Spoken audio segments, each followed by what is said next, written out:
Welcome to the Chai Chat Podcast, solutions for empowered living. Engaging, educating, empowering. Each week, your hosts Tarun Puri, author of Finding the Guru Within, and Steve Harvey, mindset mentor to A-list celebrities and stars, bring a combined expertise of over 6 decades in mentoring, coaching, and inspiring positive solutions to the negatives which keep us stuck and unhappy.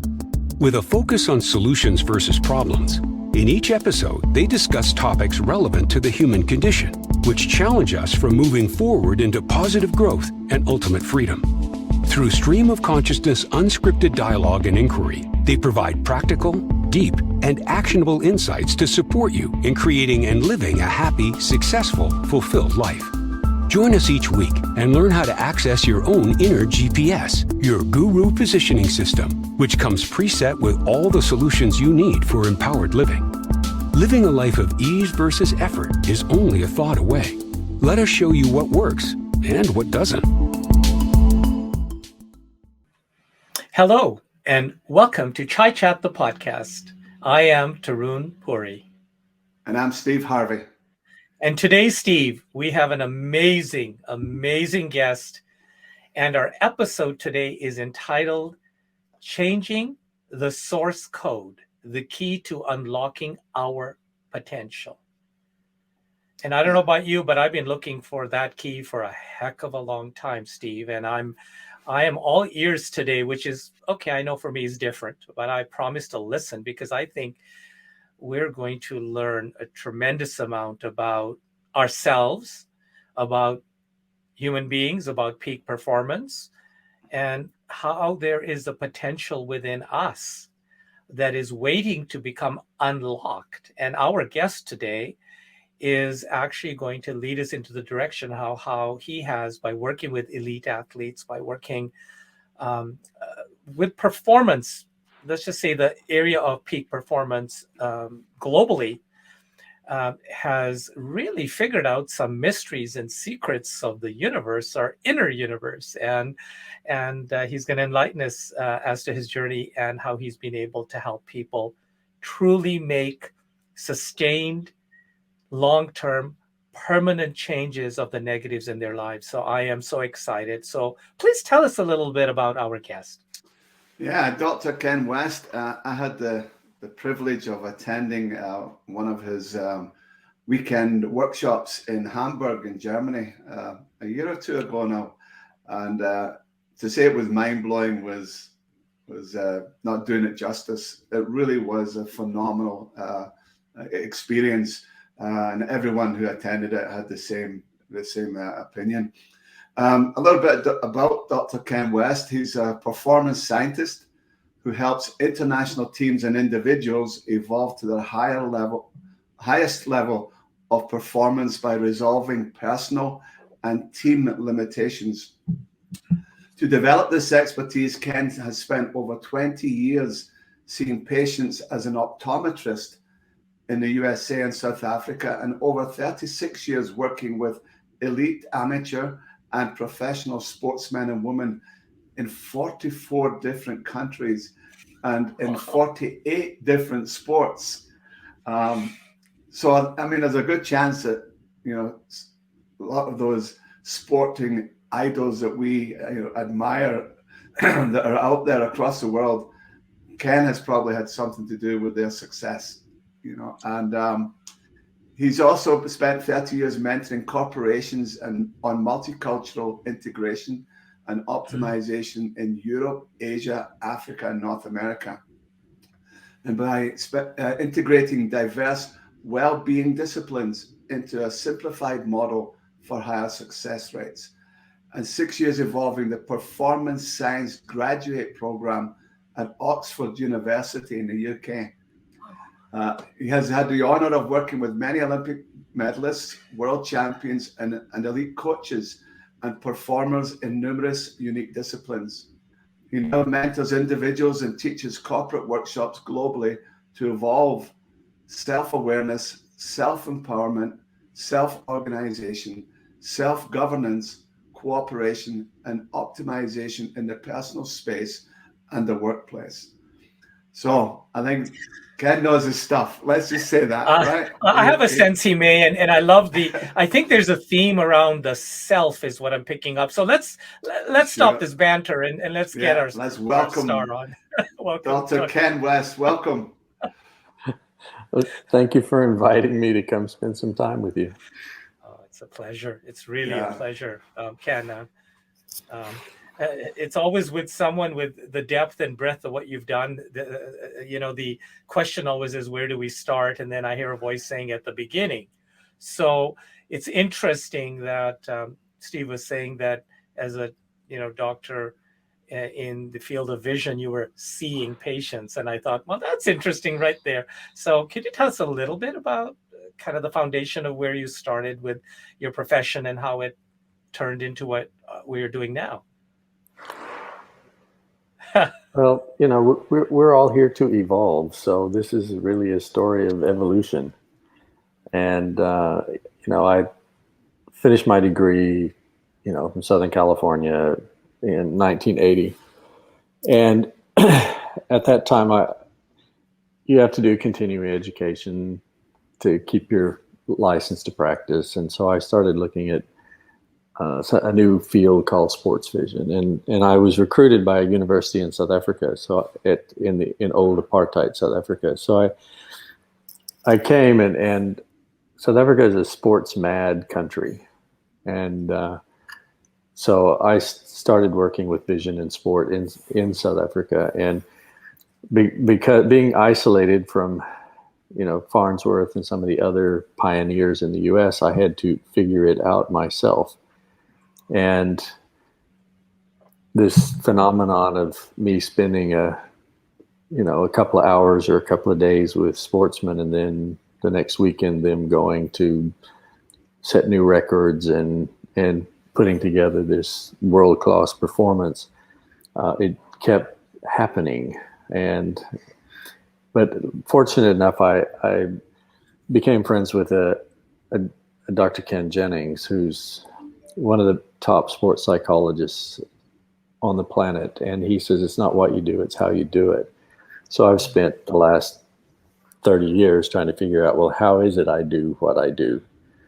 And so working in South Africa, if you have success in one sport or two, then you get called into 3, 4, 5, and 6. Whereas, in the US, my work's been in Major League Baseball and men's and women's gymnastics, for the most part, some golf. But for the most part, the U.S. market is just so big, you get swallowed up. But in South Africa, it wouldn't, in the early days, it wasn't uncommon for me to work on 6 or 7 sports in one weekend with youngsters. And, and I remember the first time that I was asked by the ECB, the English Cricket Board, to work in England. Someone told me, well, you have to choose one sport, you have to specialize. And I thought, no, the common denominator between all sports is the human. So if you're looking at performance, it doesn't matter if you're putting on clothes or feeding yourself or having relationships with your family or, just the things that humans do. It's all human performance. And so I wanted to look at the pieces of sport that were the same across the board, as opposed to the unique tactics or the unique technique, because coaching and that information is usually quite well known. But the common thread seemed to be what was missing. So we started looking at that. And, so I've been invited I like projects, especially when people say it's impossible.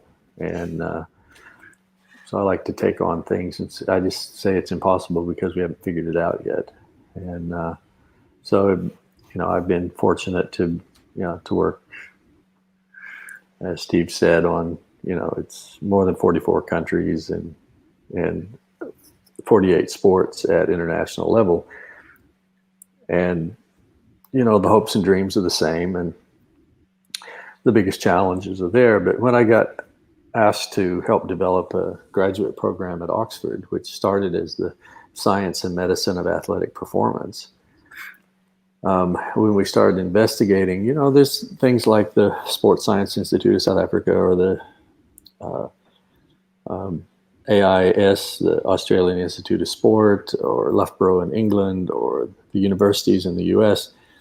They have these huge sports science programs and people involved in them. But what we found was that people would come in and they would run all these tests and compile these reports, and so you'd have a report for nutrition and a report for tactics and biomechanics and the whole list, and then they would drop this pile of records in front of you and push it at you and say, okay, that's what you need to do to be a champion. And we found worldwide that the performers were actually getting worse. These programs were not producing more world champions and more world-class performance. And the ones, when they were successful, it was when they went with a coach. Usually it was a team went with a coach, and they would take the pile and they'd push it all to the side except for maybe one piece and say, okay, we're going to focus on this. So we found the prioritization of information was the key. And so I said, well, that's what performance science is. It's not dropping things down the chute. It's the funnel. And, basically working in the elite world of sport is I help protect the performers from themselves, because they are their own worst enemy. And, and some of the research out of Oxford that we found was that, the experience that we're all having, 95% of it is generated by our limbic system, our emotional brain. And that emotional brain is illogical. It doesn't understand time, and it's binary. It's either on or off. You're afraid or you're not. You're happy or you're not. So we're flipping that switch on and off. 4%, only 4% of your experience is generated by your neocortex, your educated mind, all of your schooling and all that logic that, our schooling tries to develop us, and we think that, well, that's all there is, but that isn't. And the last 1% is your brain stem or your fascia, where your cellular memory is held. It also is illogical and binary. And so I just decided, well, that's the frontier. The sports psychologists and the psychologists work on the 4%, trying to give you coping skills to suppress and control the 96%. And that's fine if you're not under stress. But when you get really stressed, then we all revert back and act like 5-year-olds because that's when the first trauma happened or whatever. And so, it's like, okay, how can we look at this and figure out how can we be more effective? So I just said, all right, let's just look at the illogical system, and there's going to be a logic around that illogical system so that we can learn to work with it. And I had to figure out, well, what is the language that it understands? It doesn't understand English. It doesn't understand German or Japanese or Chinese or anything else. Had to figure out, well, what language does it understand? And what it understands is geometry, light, shape, color. And what we understand now is that the neurons in your brain create geometries. So when the frequency wavelength, of the geometry hits the neurons in the brain through the visual system, it vibrates, and so it resonates like two tuning forks. And then we can start to see shifts in that, in the neurons in the brain, which is where we hold and store memory, and we have these emotional reactions or energies attached to those memories that we haul around, and that's the baggage that we carry. And that's the thing working with elite sportsmen is, people, walking around that, the average person has trauma, but these traumatic events happen sporadically. But elite performers, every time they lose, it's a trauma. And so they're building these traumas up over time. And so that, and usually that's when they, in their career, is when they can't cope with the amount of trauma that they've endured. So it's like, okay, how can we quickly and effectively resolve and clear the traumas out so that they can at least start over and, start fresh, as opposed to carrying that weight with them. And so, I just started looking at, with all the sportsmen, is what are the common factors that, how much of the programming is the same and how much of the programming is unique to each one. And, after all these years, well over 35 years of working with elite performers, is that we find that 80% of the programming is the same. Educated, uneducated, Western, Eastern, doesn't matter what country, what culture, 80% is the same. And then 20% is unique to you, the country, the culture that you are born into, things you choose for yourself, how you adapt to life. And so it's like, all right, well, if we can at least get the 80% sorted out and then learn to work with the 20% to try to, for us to reach our potential. And, this whole life is about evolving for us to become who we truly are, for us to remember who we truly are, and to let go of the negative programming, the negative experiences, the things that create more and more disharmony or unhappiness. And one of the programs, I've been trying to map the epigenome. What are all the programs that these humans have that they use to create this experience? And one of those is that we have to become more imprisoned every day. So we have to build our emotional prison so that it becomes more and more stronger and bigger every day. Well, what good's that doing us? So the prison of the mind. Sorry, what? The prison of the mind. Yes, or it's my personal prison. Don't mess with it. And so it's well, why can't we reverse that program? Why can't we shift the program to every day us becoming a little more free? It's my experience that our spirit just wants to be free. And anything that takes away the freedom of the spirit is going to end up moving into the emotional system. And if you ignore it, it goes into the mental system. And if you ignore that, it goes into the physical system. And then that's what becomes, that disharmony becomes a discomfort, becomes a disease process. And so anything that you're carrying like that is, you've been ignoring it a long time. And we become trapped ultimately. Yes, and we create the trap. We create the prison, the trap, and we just strengthen that. And I think the more rigid our thoughts are, that's the big challenge with any of our, any of the people that we work with. Those rigid thought forms and rigid thought patterns are the most difficult to break or change. But those rigid patterns are, that's part of the prison, and that's, usually what results in a disease process. Yeah, I remember working with an athlete here in town, in Calgary, and he was a high performance athlete. And this fella used to get physically sick before he would go on court. He was a badminton player. And I remember speaking to him about it. He was ranked number 1 in Canada and 15th in the world at the time. And when I asked him, what was he thinking? How did he prepare to go on court?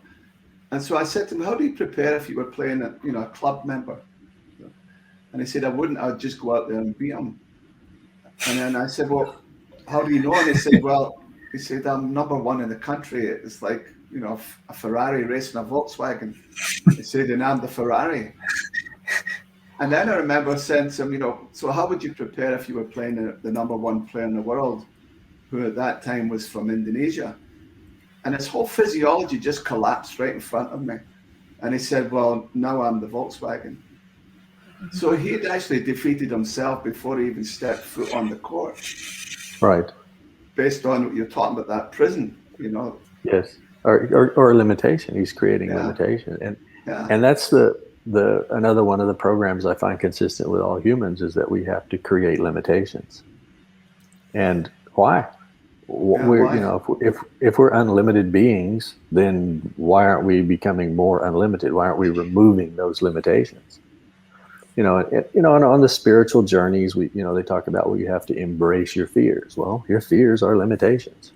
That's what's triggered in your emotional brain, that you go into these negative emotions of fear or anger or grief, sadness, loss, or stress. All of those are just your limbic system kicking in. So, why aren't we more effective at clearing that out? Why aren't we more effective at resolving those issues? And also, a question I've always asked is, if you can be traumatized or injured in the blink of an eye, why does it have to take what seems like forever to go over it? Well, it's because we're trying to fix. Yeah, it's back to the Einstein quote about you can't fix a problem in the same energy that it was created. But if this problem is created in your emotional brain, why are we trying to fix it with our neocortex and our logical brain? Exactly. And that's what most of the therapies are about, is getting you to talk about things over and over. And many of the people that I see that have these histories of trauma, they'll say, when do I get to stop talking about the rape or the abuse? Or when do I get to stop talking about it? Well, when it's a non-issue. And so let's make it a non-issue. And so, that's one of the processes that I've developed and worked with, is that when they finish, they'll say, no, think about the traumatic event. And they'll say, well, it's either way over there, and I know it's not mine, or it's here, but it's fuzzy. And I even had one time say, I can't remember the name of the perpetrator anymore. Yeah. Wow. So that you truly go in there and neutralize the charge. Yes. Yeah. You take the charge off of the memory, so it's just a memory. You don't forget it, but it's you think about it, it's just a memory. It's not you lose that constriction, tensing, body protection, survival reaction that it goes into every time you think of that perception. It's the quote of, it's not what happens to you in life, it's how you react to it. So Right. So that's, like in my work, Ken, that it really is correlating with when I say to people, you may have coped with it, and we can fill in the blank of what it is, because survival requires us to cope and contain and make it so it doesn't sort of affect the rest of your being, so you can go on to work and feed the kids, and you cope. But at a certain point, that charge is still sitting there, and it is still impacting you, and even the energy invested in coping is not available to you 10, 20, 30 years down the road. And I'll do certain processes with people where we go into the psyche in the emotional world, from the emotional world, and go to a process where they can neutralize that energy, so that it's like taking a photograph, bringing it to the present, cleaning it up, neutralizing the charge from it. We almost visualize it as we cut a corner off and let the energy drain off. Put it back into the archives, because it's the past, it's a memory. But now that energy is available to you today to create what you want going forward. So is that kind of paralleling? And I think you've gone into deeper levels of the psyche. That's what's so cool. Yeah. Well, it's I'm sure it's similar. I find that we're all on this journey, and we all have pieces of the puzzle, and we all have things that work sometimes, that don't work sometimes, that sort of thing. And one of the things that I found with people that are, that I see that have been through different, many times by the time I see them, they've done everything they've heard of. And so, we start to check, but I find that if I check how free they are from the trauma, and, how free they are from it. And many times it still tests zero, even though they've gone through different processes, and all the different therapies and things that I've worked with, and therapists that are amazing people that do amazing things. But when you work with them and you start to test, well, what's the lock on creating that change, to make it sustainable, to make it Yes. where you don't have to go over it again. Because, lots of friends that do therapy and all kinds of different therapies, they always say, well, we're working on the same thing over and over. Because, you get it to clear and resolve it in the now, or we work to clear and resolve it in the past, but it's still, the cause of it's still coming in the front door in the future. And then you've got to resolve it again now, or, in the now or in the past. And so I think therapies moving into working in the future with the people it's what I'm seeing is more effective now than working in the now, in the present, or in the past. That's a really cool concept. Please talk a bit more about that. Working with clients in the future rather than in the present or the past. I think that's powerful. Well, it's just having the intent, because our intent creates everything. So why don't we just use the concept of, all right, my future is coming in. Well, let's just harmonize it as it comes in, because we have our part of our programming, our epigenetic programming. That's what I've been mapping, is the epigenome, and looking at that programming that comes in. It either comes in distorted, and then we work in the present to harmonize it, so we have a harmonious memory of the past, or else it comes in distorted. We keep it distorted, and then we have this traumatic thing stored in our memory. So why can't we just harmonize it before it comes in, so we don't have so much work to do?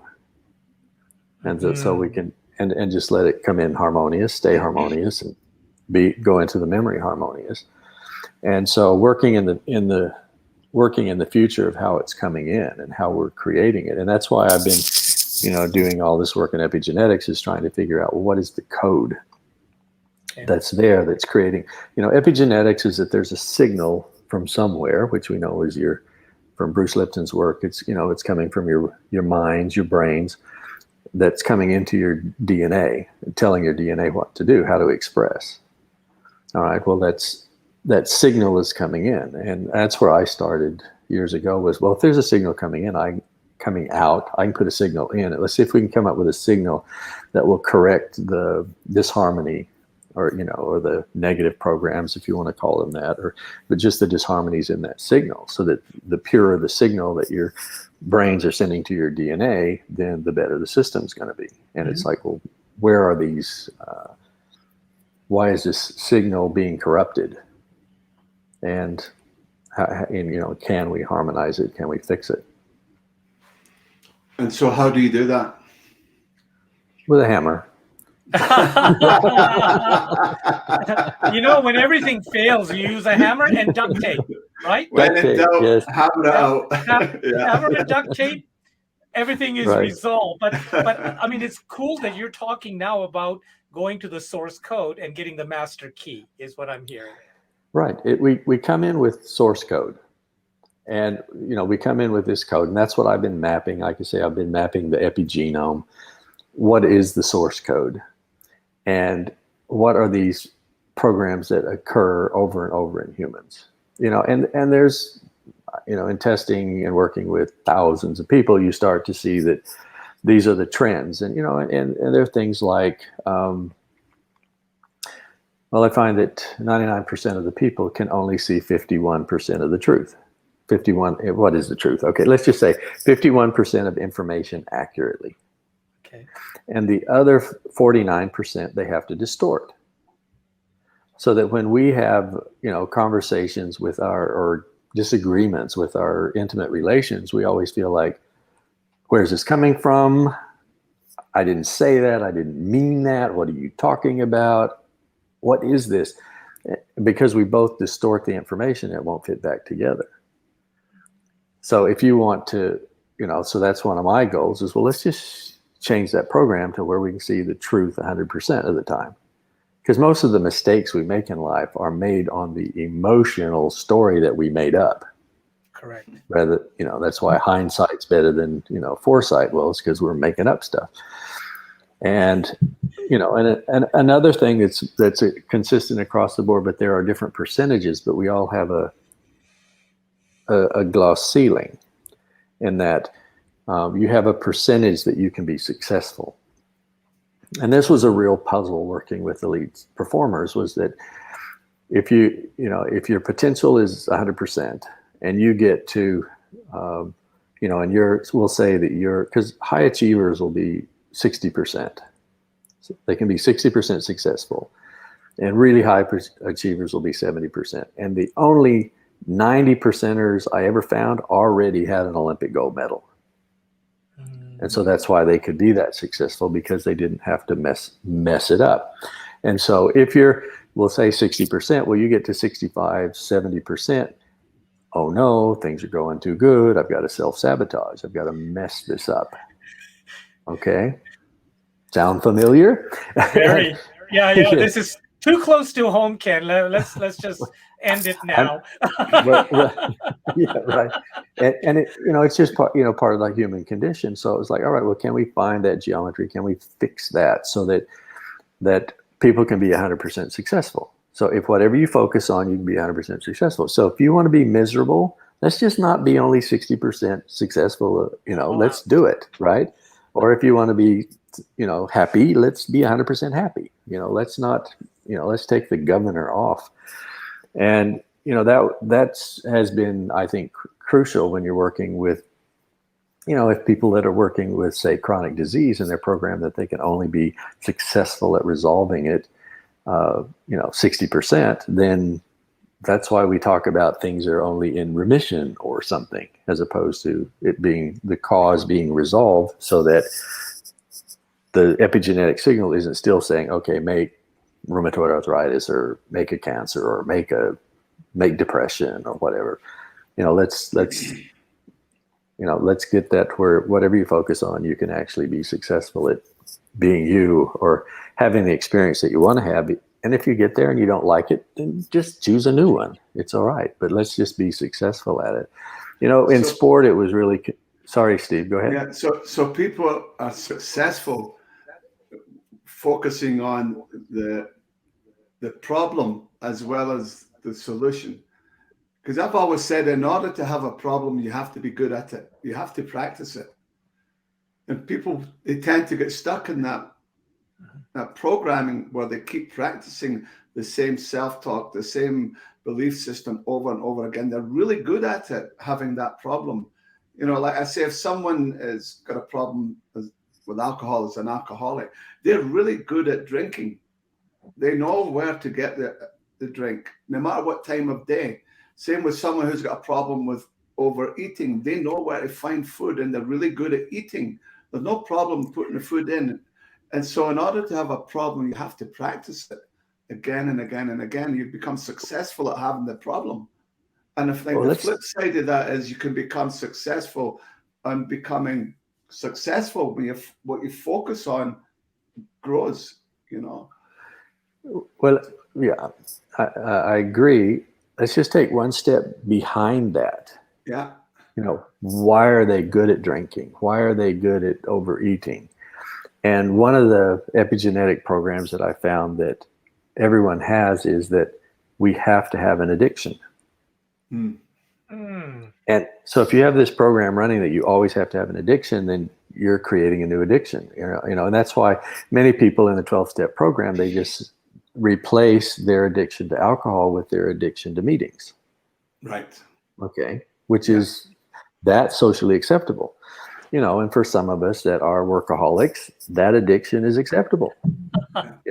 So society likes some addictions and not others. But I haven't found a human that doesn't have this program that you have to addict to something. And if it's acceptable to be addicted to food, but it's not acceptable to be obese. Okay, so now you've got a paradox to work with there. Or I'm addicted to not being addicted.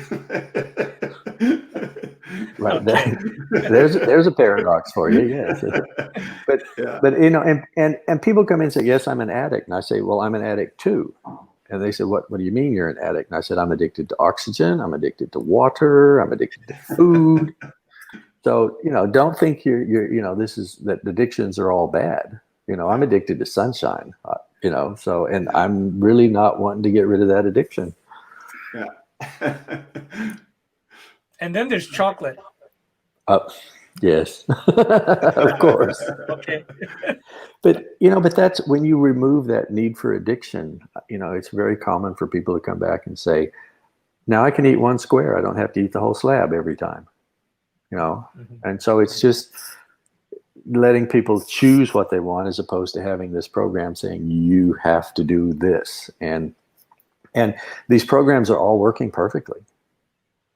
And I think one of the things I find really interesting, I work with the concept of 12 virtues, and that I think that everyone that comes in has a life, we'll call it a life lesson. It's an experience that they want to be able to overcome. And so I test which one of these virtues is half is missing. So like a very common one is like, which we see a lot with mothers, I think, but lots of people have this, and it's the empowerment, disempowerment. So they, like the people who empower others, a lot of us healthcare people, and we disempower ourselves. Mhm. And so we don't, when we need help, people won't show up, or we won't I can do it myself. And so we always disempower ourselves and we're empowering others. But then there are people who have the flip side. It's like everybody empowers them and they disempower others. And you put those two in a room, then that's quite and lots of times that'll be people that are married, that they'll attract on that to create the balance, so they really learn the lesson. Like the narcissist and the codependent. Yes. Yeah. Okay. Yeah. We marry our dissonant parts. Yeah. Yes. And so when you resolve that lesson, once the lesson is learned, the universe quits arranging it and setting it up for you to experience. So dealing with that paradox, how do you deal with that then, Ken? Well, first thing is to look at, to identify the paradox.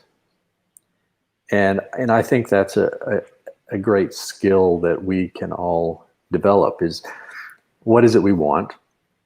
Or more easily, because our programming coming in is that we're way better at saying what we don't want. We don't want, yeah. Yes. like when I go in and do like a corporate assessment, and I put up on the board, it's like, okay, what do you have that you want to change about your business? And then what do you want to keep? And what they want to change, they'll list out all these things they want to change. And then when I get to what do you want to keep, they look at me like I have three horns.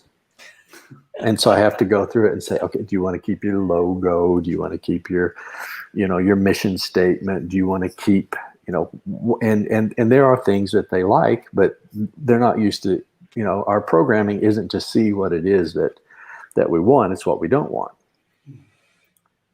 All right. So it's identifying, well, okay, what is it that you don't want? So an example I can give you is, right, you're driving down the freeway, or you're driving on a road and somebody cuts you off, or you're late for a meeting and the traffic stands still, and you're getting into this stress state. Okay. Well, it's obvious of what you don't want is to be impatient. Okay. You don't want to go into the road rage or the whatever. And what you do need is the patience. Okay. So if you can recognize the paradox, and then I use a process that I developed that outdoes affirmations, and it's more effective. And you create a statement of like, I have mastered. In other words, already talking that you're in the future because it's already past. Okay. Yeah. So I have mastered always being patient, always being impatient, both and neither, and then swallow. So if you master what it is, what it isn't, both and neither, then it resolves the entire paradox. And then you can choose what you want, as opposed to the paradoxical programming always pushing you away from one and pushing you to the other. I'm sure you've noticed that whatever it is you want in life, evades you, and what you don't want comes and knocks on your door. Yeah. And so what does the swallowing do? Oh, when you swallow, that instant that between inspiration and, inhaling and exhaling, what my experience is that the brain is open to imprinting a new instruction. And so when you swallow, it locks it in, and then your subconscious, your illogical brain will work on it 24 hours a day to solve that problem. Sometimes it happens instantly. It's like people do in the impatience one. They'll just, okay, they just relax and go, okay, it's fine. And even people with, chronic pain, sometimes the pain is gone instantly. And I find that it's about 60% takes time. It has to unwind and rewind back the right way. And the other 40%, we get those instant miracles. And I can't call on which you're going to get. It's you and your programming and your process. It's, you're doing the work. You're creating your own solution and creating your own evolution, because it's about evolving and being free. I think everything in life either controls you or you control it. Yeah. And anything that triggers irritation, anything that triggers frustration, those are little red flags that something still controls you. And so figure out what's the paradox, create the statement, swallow, and let it go, and see what happens. Do you have to believe in it for it to work? It's a great question. Basically, I tell people don't believe in anything. Believe in yourself. Believe in the supreme being, believe in the creator, but, don't believe in me, don't believe in techniques, just test it, try it, see what happens. I think life is an interactive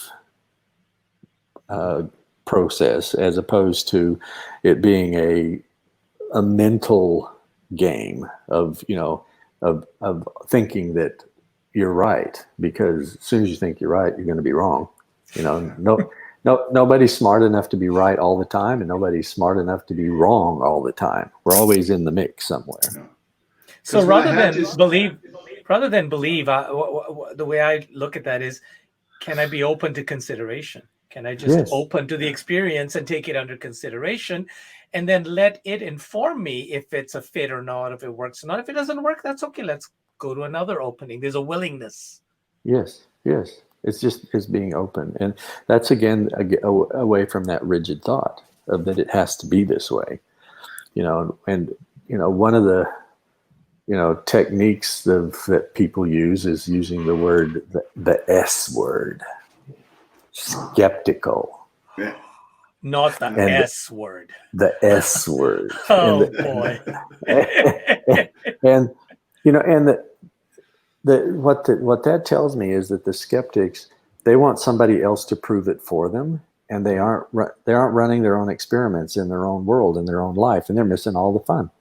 And if it's like, don't believe me, just test it, try it. And, if you try something that, working with me, you get one of two things. One is you've been entertained by a crazy person, or maybe something works and maybe something changes. And so the reason I asked that question is, as soon as you were saying it, as much as I've been out of Glasgow since 1980. It's the old saying, you can take the boy out of Glasgow, but you can't take Glasgow out of the boy, right? And automatically I hear the voice going, yeah, right. Because I know that's what a lot of my Scottish friends would be saying, yeah, right. Yes. But it was interesting at the beginning of the conversation you mentioned about cultural nuances and how that impacts, and there's certain cultures that are more open to it, and there's others that are actually completely closed to it. They just won't go there. It's almost like, I remember Billy Connolly talking about a skit that he did, and he said, show me the holes in your hand and I'll believe you're Christ. Yes.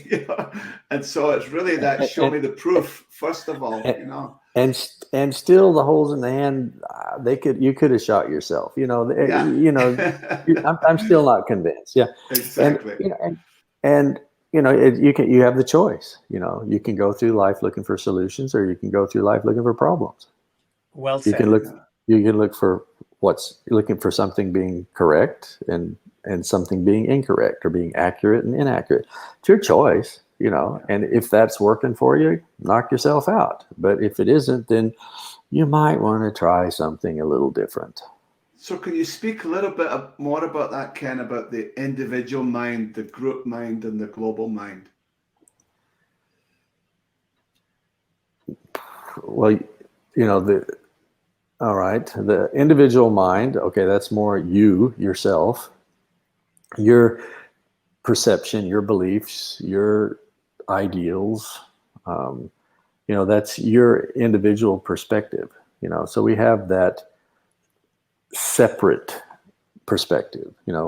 As we talked the other night about you're unique and special, just like everybody else. Is that we're all one and we're separate. Well, we have that separate perspective of that you smash your finger and your pain receptors work, and you feel it. And whether you're calling this physical world the illusion or just the visible world, you can call it whatever you want to, but you have that perception, and people connected to you far away due to biophotons may be having that, may feel it.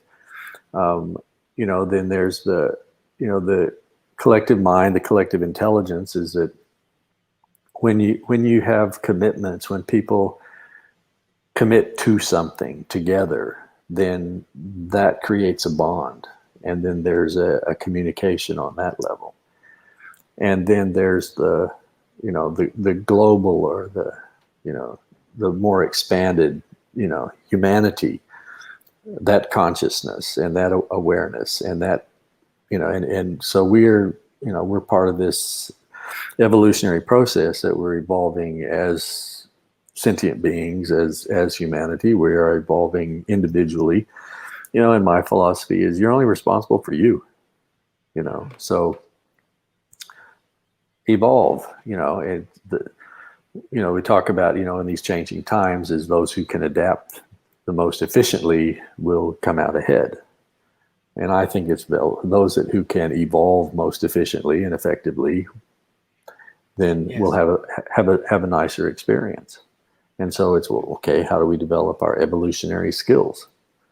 And one of these is to recognize our negative programming, or negative influences, or things that are creating disharmony, frustration, irritation in us. And you can either see it and feel it within yourself, or the people that are coming into your life that you're attracting, whether it's the patients you're seeing, or the people that show up, or people that you meet. Those are reflection of you and your thoughts, and you're creating all of it. Well, think accountably, maybe, think. Now you're getting very radical. Yes. I mean, you want people actually to take accountability and free themselves, rather than going into victim and blame and cage. I made that comparison in replacing blame with accountability. I say to people, look, the minute you choose blame in any direction, it's like you've walked into the prison cell or the cage, right? Right. And whereas when you choose accountability, the door opens and you have an out, because as soon as accountability is there, you have solutions. And the other piece is what you were saying, is that I've always preached, every so many times, cycles in history, people go into revolt, right? It's like a revolving door. They've had enough and they go into revolting. And I think, why not just evolve instead? Like, rather than revolve, why not evolve and change the story? And that's what I'm hearing from you. And I think if we look at, the pattern of mankind, it hasn't been evolution, it's been devolution. Okay, not only around, but then spiraling downwards, whatever that. Right. We're us getting new depths of depravity, or and it's interesting that in this devolution, people think they're doing the right thing. They think they're doing good, and they're not. Like I said, nothing's all right, nothing's all wrong, but still, justifying that the company that you have makes products that poison water or, pollute the planet, then maybe you're making money for your investors, but is that sustainable? Is that good in the long run? Probably not. And I think that's back to that 51% seeing information accurately and making up another story, and us justifying what we're doing for that, the means justifies the end. And it's interesting how you talk about, seeing the story. The other night you shared with us when we were having a little chat with Tarun and I about the time when you worked with the monks in Tibet. Can you talk about that again? About the story that they were running. Right. Because we look at monks and we assume that they're these evolved human beings that have got their act together, so to speak. But as I've traveled the world, I've not found anyone who's got their act together. Right. Except me. That's that's the fun part is when I do, run into the gurus and the masters and that sort of thing, and then I start checking their epigenetic signal, and doesn't matter how many years they've been meditating in the mountains or whatever, they still have that same human programming that needs to be reversed or resolved. Resolution is the real key there, I think. But you ask about I was very honored to be asked to go to Lhasa in Tibet to Jokang. And Jokang is 1,300 years old. The temple and that's where the Dalai Lama would live if he was not in exile. And at first I was asked to work on the 2 head monks. Instead of having 1 head monk, they have 1 outward facing that deals with the Chinese and the Chinese oppression and how they're, it's really interesting that here you have this highly conscious, culture living at high altitude, that 12,000 feet elevation of Lhasa, that, connects you, I think, more easily to your spirit. And the Chinese have been, they've gone to Tibet for the emperors for guidance for many dynasties. And so I've started to see that at different elevations, we have different connections. So if you're, sea level to 4,000 feet is mostly your physical body connection. All right. And then from 4,000 to 8,000 feet elevation is your mind. It's more mental. And then from the 8,000 to the 12,000 is emotional. And then above 12,000 is more of a spiritual connection. So here's Beijing, and the government, from Chairman Xi at about 300 feet, or basically at sea level, trying to govern people living at the higher consciousness, of the spirit at 12,000. It's really interesting to see that dynamic, that the low consciousness thinks that they can govern the high consciousness. And but it was interesting. I started off and I worked on the 2 head monks. One, like I said, one is inward facing, making sure that the temple works and the monks are doing their learning and having their ceremonies and that sort of thing. And the other one deals with the Chinese and the government and what they won't let them do. Or, the Chinese say, oh, well, we freed Tibet, but the Tibetans cannot get a passport. They can now leave Tibet to go to China, but they can't go anywhere else. And so the people really are not free at all. But Anyway, so I worked on 2 of the monks, and one of them had frozen shoulder. And he comes in the next day, and I said, "Well, how's your shoulder?" He puts his arm up, and he says, in true translation, "I'm the Statue of Liberty." And I thought, okay, Wow. that's pretty good. And It's the a other one had, testimonial.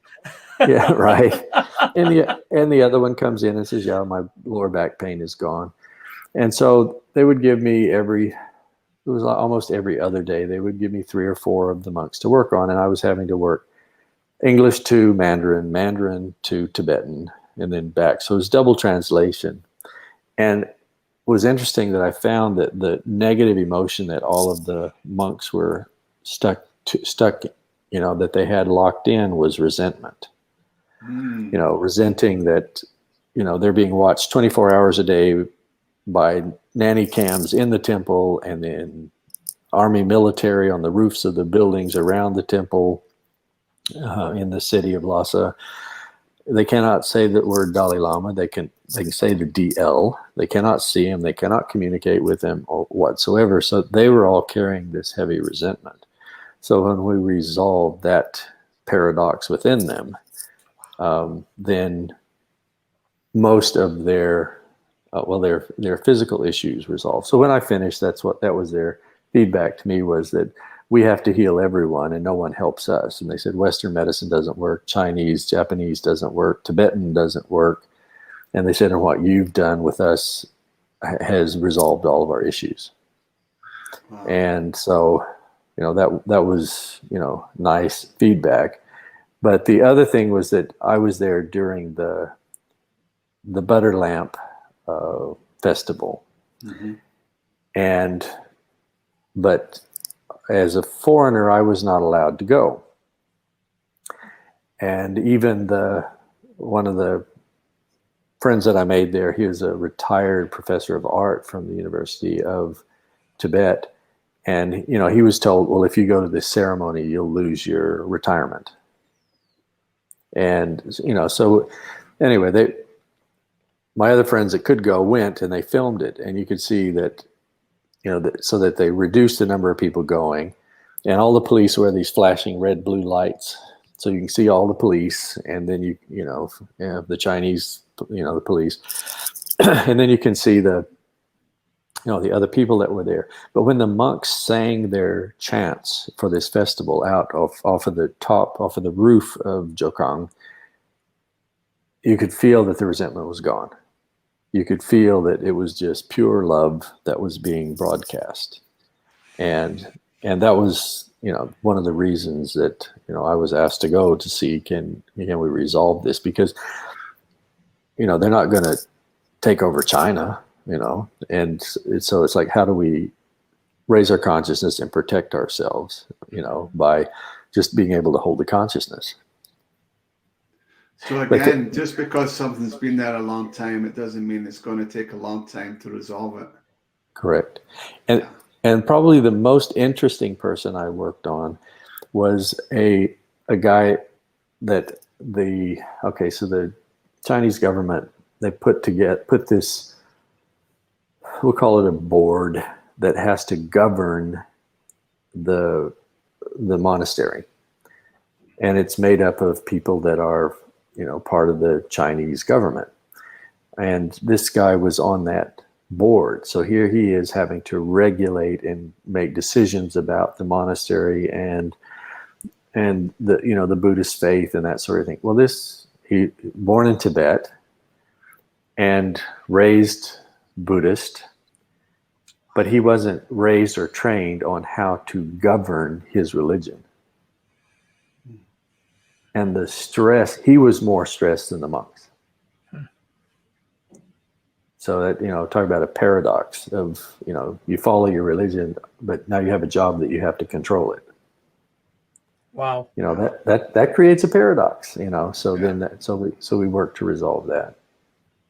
So you also shared a story the other night about the cricketer from the UK, Indian in UK, because yes. I think this is really good about how cultural can affect us on our performance as well. That it's not just a an inside job from yourself, that there's so many other influences that are affecting that.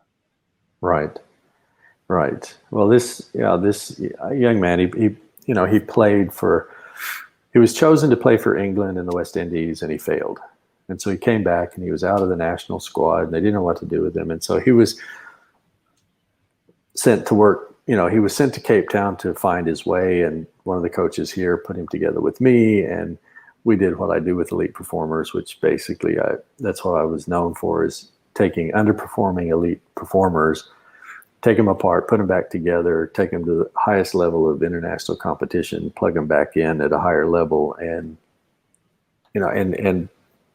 watch their performance, and see them perform. But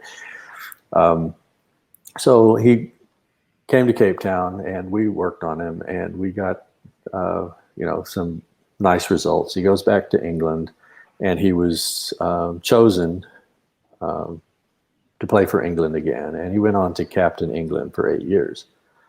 And his name's Nasser Hussain. But it was just interesting when we started. He's father's Indian, mother's English, and I said, but you're trying to play cricket as an Englishman. Right. And he says, yes, I'm trying to play as an Englishman. I said, well, 50% of you is Indian. I said, no, why are you suppressing the flair? Why are you suppressing the special uniqueness? Why don't you use both of them? And the look on his face was as if, what? I can do that? That's possible? Well, you're not going to be told that in England. You're going to be told to play like an Englishman. Yes, but you've got this really nice genetic package. So why don't we see what we can pull out of that? And so when you help collapse the paradox. Yes, there's another paradox. Yeah. That if I play cricket, I have to play like an Englishman. In case you haven't noticed, the Indians play really good cricket. Of course they do. They're the best, but we're not going to go there right now. We're just going to leave that one alone because we don't have that long in today's. Right. So a little bit more on the sacred geometry when you started out, and I really liked how you identify the language of the neurons and talk about shape and color and light in a sense, and it makes me think of in the Hindu system we're talking about, everybody knows what mantras are, the spoken word, but people aren't as familiar with the yantras, which is the actual sacred geometry of the sound of Om.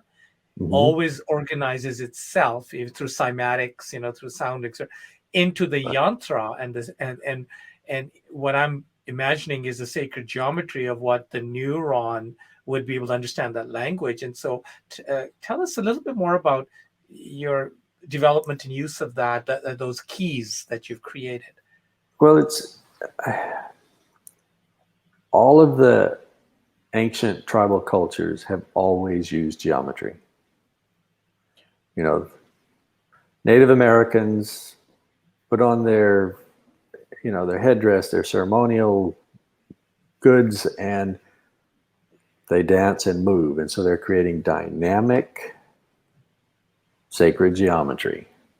Or if we look at, the cathedrals in Europe, whether it's the labyrinths in the floors or the stained glass windows or the geometry of the buildings. And if you look at whether it's Angkor Wat, yes. Yeah. And all of the temples there, and so in older times where that we didn't have 5G and Wi-Fi and radio waves, and they were less bombarded, I think, with external energies that they could feel. And most of the cathedrals are built on ley lines. They're built on power centers. And where and they had people who could feel that, and they would go and plug into that. But geometry has been a part of building pyramids and on or near all the pyramids is the symbol of the flower of life. And, the sacred geometries are worldwide.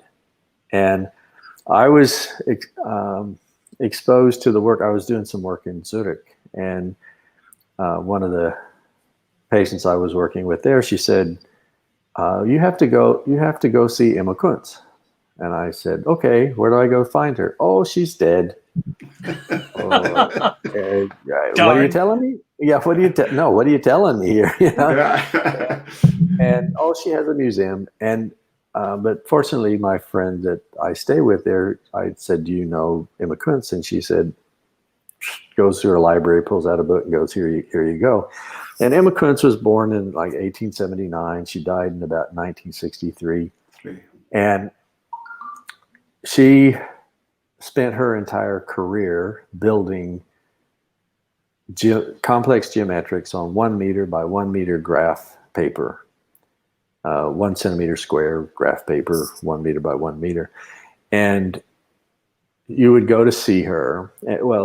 She always used this process and she always did it within one, day cycle. She used a pendulum to determine what color, what shape, what direction, that sort of thing. And she built these complex images. And when you go into that museum, you can feel the energy. You can feel what this geometry does. 2 of her images have been used as postage stamps for the country of Switzerland. And, she was known for healing the incurables at the time, which was polio and TB. And the man that built her museum was brought as an infant to her with polio, and he has no symptoms whatsoever. And so she would look at you and look at your aura or your energy fields or whatever she could see, and she'd go pull out of her stack an image, put it on the wall. She'd stir minerals called iona, which is a magnesium carbonate in water, and have you look and drink and take the minerals and keep drinking it at home. And she was curing the incurables. So I told all my education to go sit in the corner and zip it. I don't want to hear what you think about this. It's not, but they believe there's something here. She believed what she was doing. So let's just test it. So I started running the experiments that she did, and I got the same results. So it's like, okay, there's something here. But now I've done over 10,000 animated images to get to the level that we are now. And wow. Looking at the process of, okay, well, people present, most of the people that come to see all of us, they're like, okay, here's my list of my problems. And it's got 4 things or 5 things on it, right?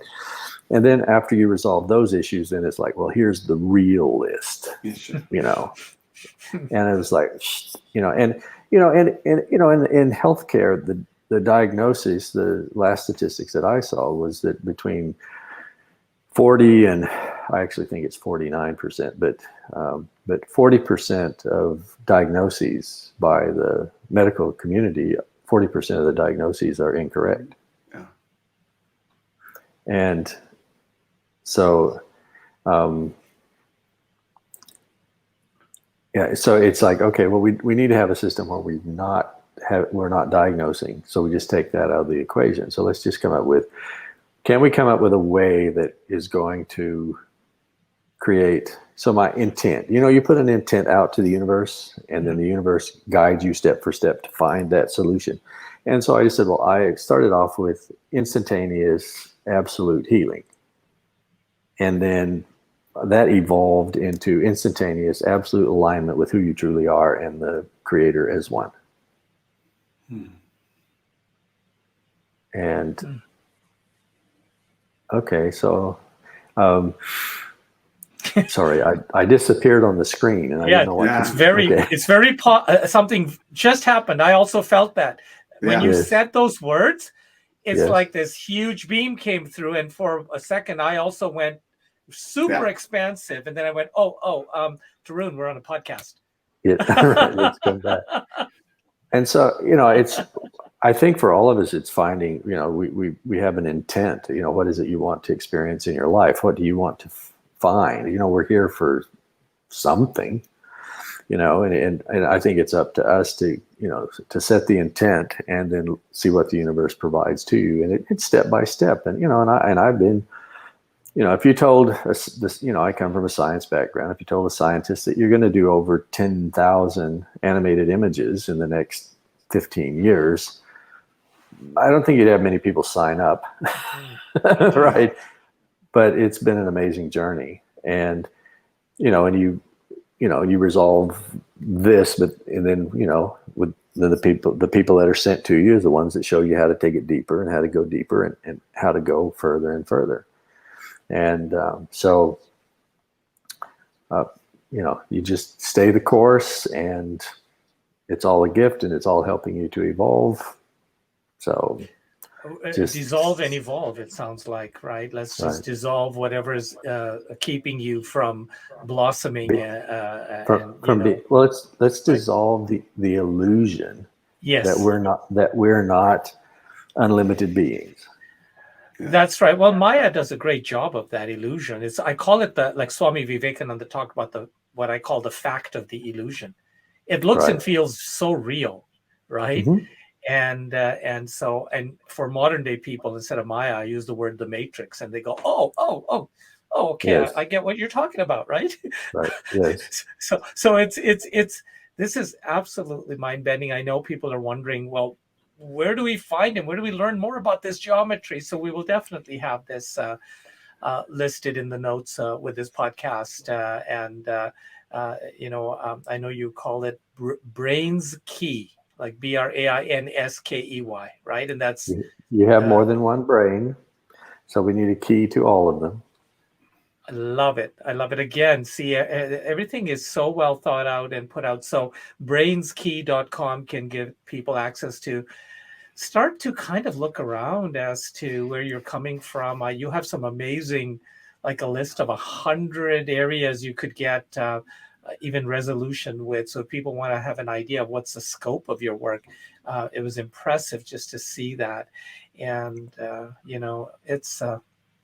it's huge. And yet so elegantly simple, right? But how many 10,000 images later? It's right. Right. To be an overnight success, it takes people 10 or 15 years, right? Right. So you just keep going. You keep going, and you're always shown the next piece. And some of the things that I had to figure out, I didn't sign up for, but it's been an amazing journey, and it's not boring, and yes, it's my life and I create it, and if I don't like it, well, change it. Don't complain about it, change it. And sometimes that source message applies to the human condition. So whether you are playing out your role as a housekeeper, or as a cleaner, or as an architect, or as an entrepreneur, or we get so identified and lost in our titles and our roles that we forget that it is the driver, it is who you are. And once that comes into alignment, everything you do just automatically lines up. And so I think that this is a universal message for, regardless of out there in podcast land who may be listening and thinking about this. I think the value is huge, to really address the source code is where you can have solutions, and your work has really taken it to that place of the source. And I see huge value in that, in helping ourselves and we who are out there supporting others to be able to apply this work and take it to another level. So this has been amazing. What a gift. What a gift. Thank you, Ken. Thank you. It's a great pleasure. Thanks for having me show up and talk to you. You're in daytime and I'm going into nighttime here. That's right. Yeah. No, I just know there's going to be questions and more questions than answers. And so I think we'll take accountability for that and have to do a part 2, because people are going to be, but wait, I have more questions, which is a good thing. Absolutely. That I've found years ago that the greatest gift we give each other is stimulation of thought. Yes. It's Yes. like, let's have a new thought and test it. It may be right. It may be wrong. It may apply sometimes or not, but give me a new thought. The same old ones get pretty boring. Stagnant. So the Stale, thought for yeah. the day is give me a new thought. Okay. Yes. Let's make Yeah, that our theme. Yeah, it was. I think I was at a this year at Christmas dinner, and the group of people there, they were talking about, well, what do you collect? One of them collected cars, and one collected. They were talking about the collections, and they asked me, well, what do you collect? And I said, I collect new ideas. Love it. Then I test them, and sometimes they work, sometimes they don't, but they keep things interesting. Yep, for your consideration. Yeah. Right. Yeah. And so, okay, on that note, I think we better wrap up. This has been such a rich episode, and just, I know people will probably be listening to it more than once. And we really look forward to connecting again in whichever way we can share some more thoughts and No, I look forward to it. I think we can, I think it'll be fun to examine, things that you've worked on, that I've worked on, that look and compare notes and to see what worked, what didn't work, and just give people choices. Absolutely. Everybody's unique and they need to have their choices, just like a good buffet. You can have one core item done in so many ways, and somebody says, I'm going to go for that, and somebody goes, I'm going to go for that. They're made from the same material, but right. And so I think that's free will at work and choice, and we're just going to bring the awareness. So I think that calls for something like a summit or something where we can jump on and really shake things and look at stuff and have people interact. So we'll definitely be in touch. Have a good, restful evening, and we're going to have a lot to think about today and new thoughts. Yeah. And again, thank you so much, and we will say Om Shanti for now. I think that to me is let there be peace, especially on a day like today with what's happening on the planet. So Om Shanti. And I always say, no mistakes. Yeah, no I mistakes. love it. No mistakes.